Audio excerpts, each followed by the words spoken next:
आगे ठीक भेल शादी नंबर तू दे नहीं हाँ कहीं न तू मुलाकात गे हाँ दिन रात कहमा बिजी रहेली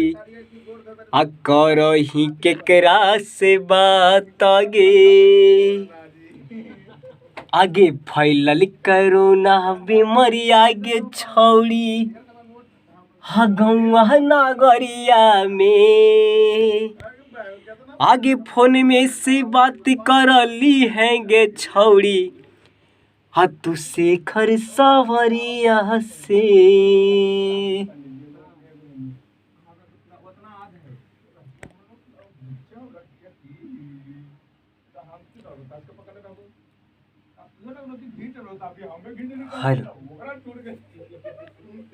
हागी नहीं हर के यार से करही बतिया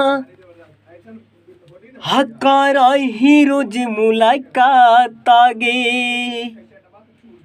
हंसी खर सावरिया के छोड़ दे नहीं तू अधर के नीति से के हाथ गे।